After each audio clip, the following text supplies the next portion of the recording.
Amakuru yacu reka tuyahere hano mu burasirazuba bwa Repubulika Iharanira Demokarasi ya Kongo muri iki gitondo cyo ku itariki 25 z'ukwezi kwa gatatu 2026. Hanyuma amakuru aravuga yuko AFC 23 yatangiye kuva mu bice bya Rubero. Mu bice bya Rubero AFC 23 iri kugenda ihava. Rero amakuru aragenda tubwira yuko rwose bishobora kuba bifitanye isano no kuba bashaka hariya kuba bahava bakaharekera ingabo za Uganda, ingabo za UPDF zikaba rwose arizo zakomeza kuba zagenga muri biriya ibice bya Rubero. AFC 23 rero iri kuva mu bihe bice bya Rubero. Ni ibice yari maze igihe igenzura, ndetse rwose kuri ubu ngubu bigaragara yuko abaturage batangiye kugenda bakamera cyangwa se bafata amashusho y'abasirikare ba AFC 23 bari kugenda bava muri ibi bice. Nyuma rero yuko mu minsi ishize yari yavuye aho bita Kipese niho yari yavuye hari muri teritwari ya Rubero. Kuri ubu ngubu rero iri kuva no mu bindi bice, kuva mu ijoro ryakeye iri kuva mu bindi ibice bya Runyasenge ndetse n'ahantu bita Ubukununu, aho ngaho iri kuhava, ndetse n'aho bita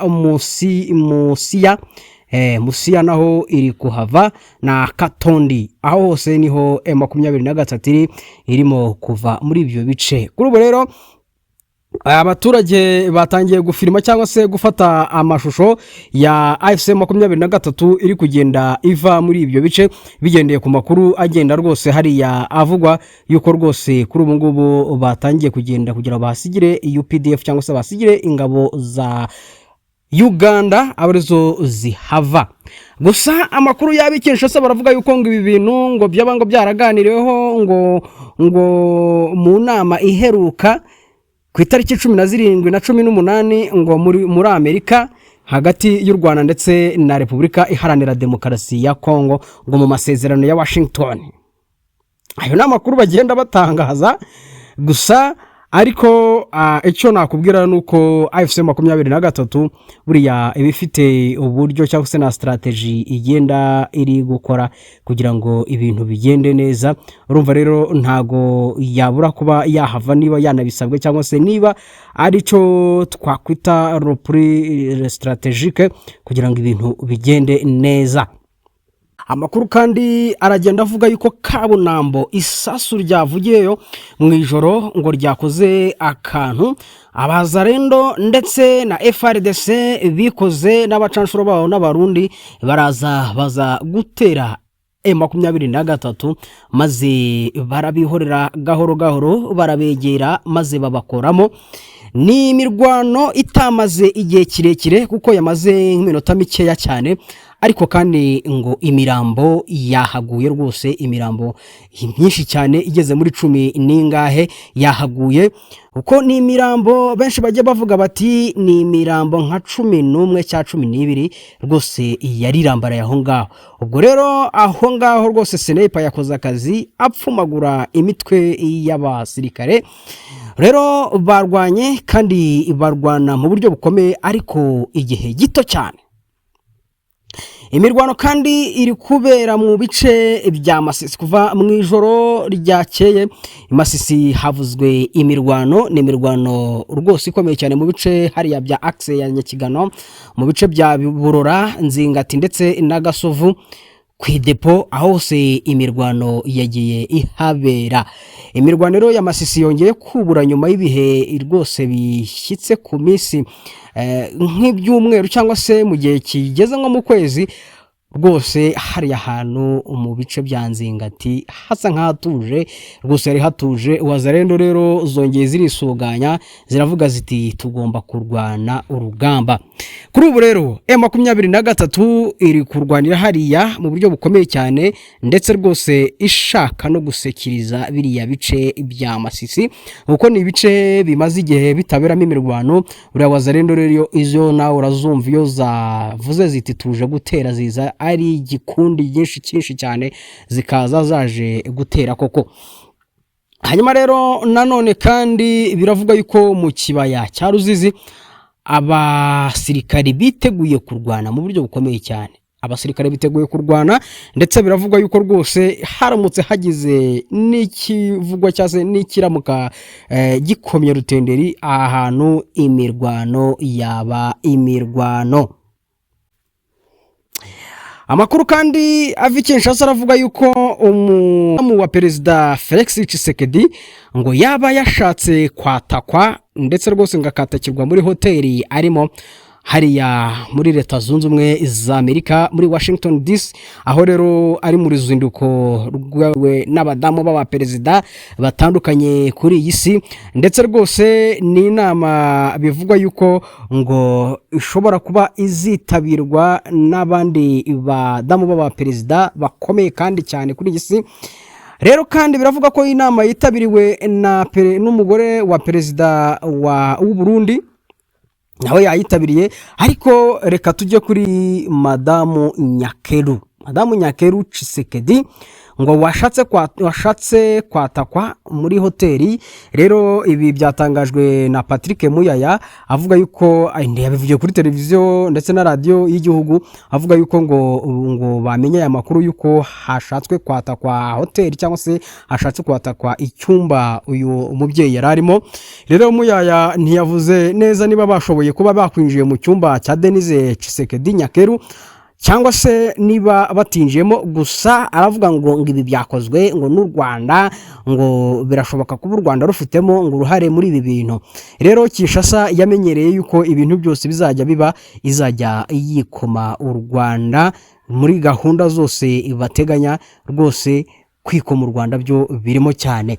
Rero nguko uko byagenze, amashusho yagiye agaragara bafotoye imodoka ya ambasade y'u Rwanda iri kuri iyo hoteli, ndetse nabonye rwose ambasade y'u Rwanda muri Leta Zunze Ubumwe za Amerika ivuga iti ibi bintu ahubwo bikwiye gukurikiranwa, ntago hoteli ari icyumba cyabo cyonyine kirimo, ni igikorwa kiri public, abantu bose barahari. Ubwo rero abantu mwafotoye iyo modoka mugomba no gukurikiranwa, kuko natwe twagombaga kuba tuhari cyangwa se muri iyo hoteli duhari.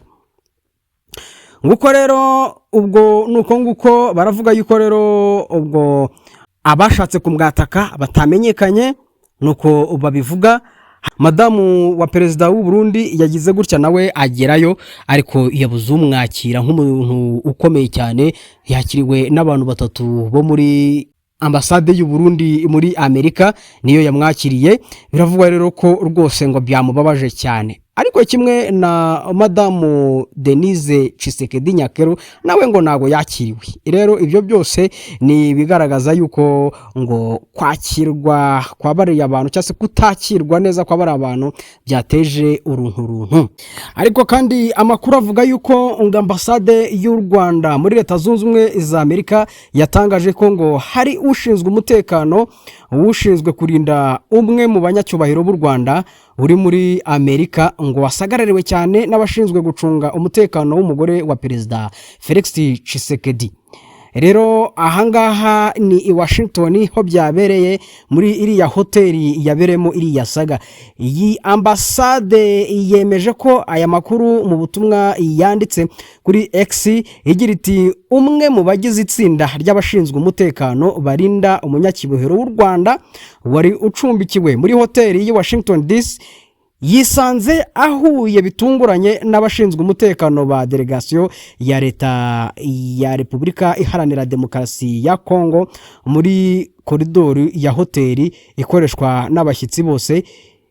Izo delegation rero zombi zari zicumbikiwe muri hoteli imwe. Ambasade y'u Rwanda rero ivuga ko nyuma yo guhura n'abanyekongo, ushinzwe umutekano w'u Rwanda utarufite intwaro ngo yabujijwe by'akanya gato n'abashinzwe umutekano b'uruhande rwa Kongo kugera kuri esanseri. U Rwanda rero ruvuga yuko ngo ibyabaye ari ibintu bitari ngombwa cyane, bidakwiye ndetse n'imyitwarire idakwiye, kubera yuko ngo ahantu rusange n'ubundi hagomba kuba hasangirwa. Gusa yungamo ko nyuma y'ibibazo cyangwa se y'iki kibazo cyaje gukemurwa rwose ngo nta n'ikindi kibazo cyahabaye kigeze gikurikiraho, nta kibazo cyakurikiyeho cyahabaye kirekire. Ambasade y'u Rwanda rero muri Washington DC itangaje ibi nyuma y'uko guverinoma ya DRC yabiciye bigacika, ndetse rwose umuvugizi wayo wakomeje kuvuga mu itangazamakuru ry'igihugu Patrick Muyaya avuga yuko ngo u Rwanda ngo rwashatse ngo kwivugana Denise Nyakeru nk'uko nabikubwiye. Hanyuma rero nuko byagenze, Patrick Muyaya wamwumvise. Ambasade y'u Rwanda rero yasaboneye ko nyuma y'ibyabaye ku ruhande rw'u Rwanda rwafashe icyemezo cyo guhindura hoteli, ariko mu gihe basohokaga bagenda bahuye n'ihohoterwa rishingiye kubafata amashusho no kugenda bababangamira. Ni ibintu byakozwe rero n'abantu batazwi, bagenda bafata imodoka ya ambasade y'u Rwanda amashusho nk'uko wabibonye ku mashusho agiye atambuka. Yunzemo kandi ati nubwo byabayeho rero ubwo bushotoranyi, itsinda ry'u Rwanda ryakomeje kwitwara neza cyane, ryirinda gukora ibyakurura ubushyamirane burebure. U Rwanda rero rwanenze cyane ibingibi nyuma y'ibyabaye. Habayeho gusobanura nabi kugeza ubwo Minisitiri w'itumanaho Patrick Muyaya ndetse rwose agenda akwirakwiza ibinyoma mu bitangazamakuru, avuga yuko ngo u Rwanda rwashatse kwivugana Denise Nyakeru. Rwose ibi ni ibinyoma rero u Rwanda rwahise ruvuga yuko ngo biteye isoni, ikindi kandi bikaba bikwiye kwamaganwa no kudahabwa agaciro. Ni mu gihe kandi ibikorwa by'imbonerakure mu kibira hariya bikomeje kuba ibikorwa biteza impungenge cyane muri iriya shyamba, rwose mu ishyamba rinini cyane ry'ikibira riherereye muri komine ya Bukinanyana. Hamaze iminsi rero hagaragara ibikorwa bya gisirikare, twavuga ngo ni imyitozo idasanzwe, byatangiye mu ntangiriro z'uku kwezi kwa kabiri 2026. Ibi rero ibikorwa byateje impungenge cyane mu baturage ndetse n'abakurikirana ibya politike n'umutekano muri aka karere, bagenda bavuga bati ibi bikorwa n'ibikorwa kinoneho ese imbonerakure nizo ziri kwitoza. Gusa amakuru ahari aravuga yuko ngo iri shyamba ririmo indimi zitandukanye. Abari gukora imyitozo ndetse n'abari kuyitanga bari kuvuga indimi zirimo Ikinyarwanda, Igiswahili, Igifaransa. Ubwo rero ibyo byose biri kuvuga yuko ngo abatanga imyitozo ngo ari ab'uruhu rwera. Ubwo rero iyo myitozo ni imyitozo ngo yo kuza gushaka uburyo bafata ibindi bice muri Kivu y'Amajyepfo. Ubwo rwose u Burundi nibwo bwaba hostinze. Ni imyitozo rero bivuga ko idasanzwe kandi ngo yatumye abaturage batajya mu mirima yabo, ndetse barababwiye bati ntago mugomba kujya mu mirima yanyu muri iyi minsi, kandi rwose ntimugire n'ubwoba. Bamwe batirega ntago twabura kugira ubwoba habe na gatoya. Ubwo rero biravugwa yuko ngo harimo abasirikare ba FARDC n'imitwe yitwara gisirikare nka Wazalendo ndetse na FDLR bamaze igihe rwose bakorera hariya iterabwoba n'ibyaha bibi cyane mu burasirazuba bwa Repubulika Iharanira Demokarasi ya Kongo. Niba utarakora subscribe uyikore, niba waramaze kuyikora reka ngushimire cyane, warakoze kandi wakoze igikorwa cy'ingenzi no kudutera inkunga. Rwose buri yuko subscribe buduteye inkunga, ujye ukana kuri like. Rwose reka tugire like nyinshi, hanyuma ubundi tubone uburyo tuzamuka cyase tuzamurana. Reka nkwifurize ibihe byiza.